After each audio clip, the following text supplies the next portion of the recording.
Hi.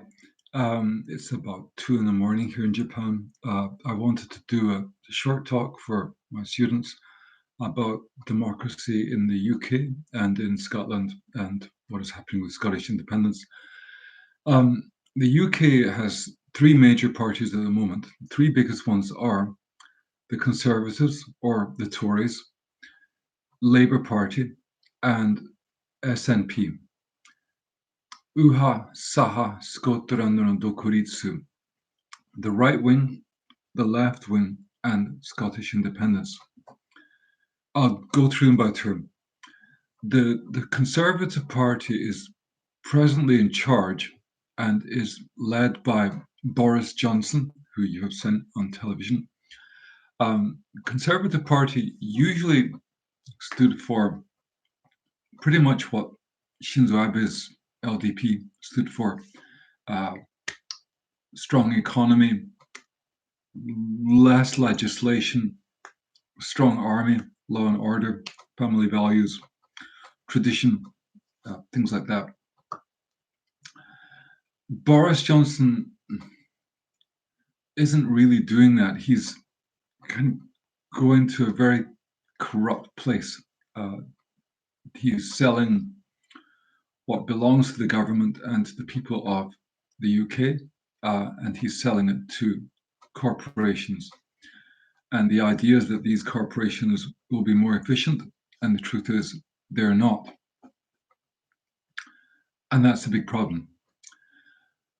But you're thinking, yes, but England's a vibrant democracy, and if one party is doing useless or bad things, then another party would arrive to make better ideas, and everyone would think, let's do that instead. And normally that would be the Labour Party, and that was very much the case in the 50s, 60s, 70s. You had this constant slalom left, right, where these two parties vied to, and it's very creative. That's not happening right now. Why? Because the Labour Party is currently, I think the word is captured by Keir Starmer. And Keir Starmer is pretty much as right wing, Saha, as Boris Johnson. He just wants money and power. The Labour Party should stand for left wing values like working class economics, employment rights for women, services, benefits, education, government spending. Um, no, I think Keir Starmer is talking about more corporate sellout, just the same as Boris. There's a real chance that global corporations are simply buying up Britain's democracy, and we are seeing an actual historical end of Britain's democracy.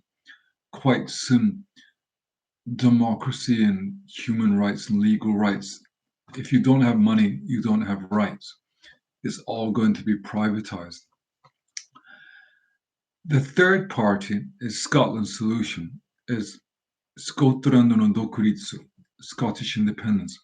Let's just get out of the UK. We all share what would be traditional labour values, like strong unions, good education system, da da da da. We could do that. We're not doing it. Why not? Because the SNP was transformed by its previous leader, Alex Salmond, who took it from what was essentially a small protest group into a fairly popular party.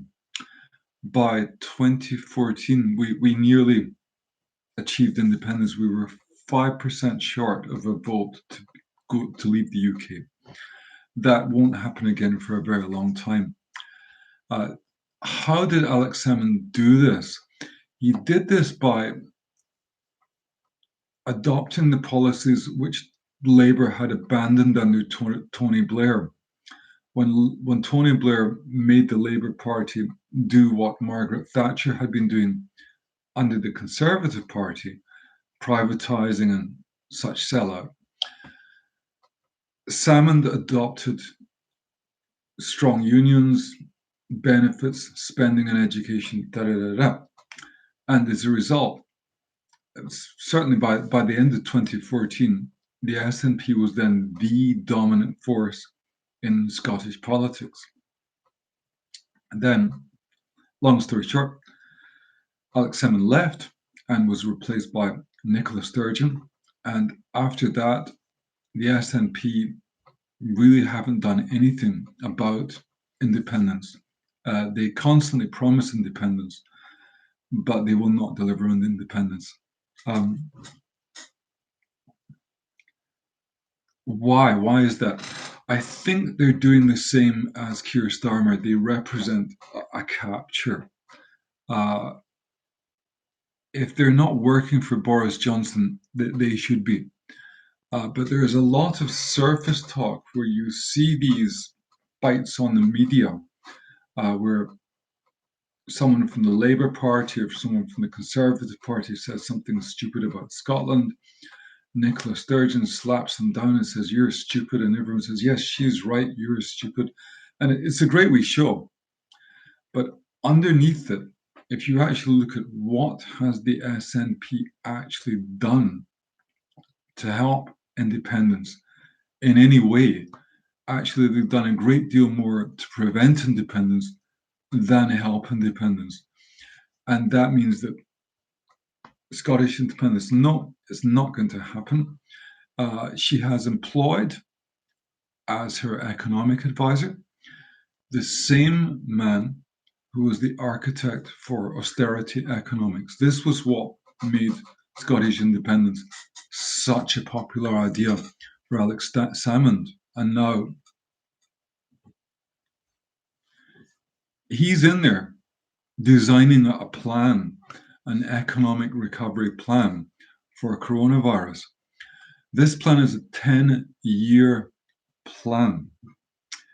That means that the SNP do not imagine that anything fundamental will change about the Scottish economy for the next 10 years.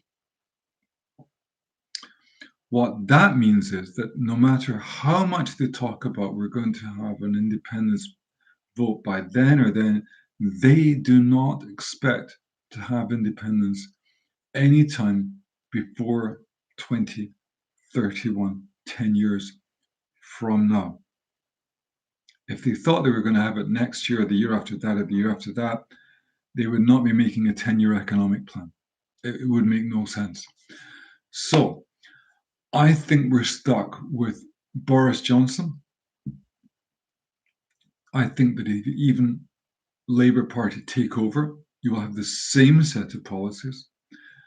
And even if Scotland became independent, their central strategy under the current SNP leadership would be exactly the same as Boris Johnson's. Let's do corporate sellout. That's what I think, because they don't think that anything is going to change in the economy. So I think that it would make a lot of sense if all of these people were working together, or that all three parties were working for global corporations by cash. I don't know. I think that the democracy in Britain, democracy in Scotland, is just dying. It's just over. We're going to see a massive change. We're going to see corporate takeover of the whole thing. It's going to be the end of about 500 years of British history. That's what I think.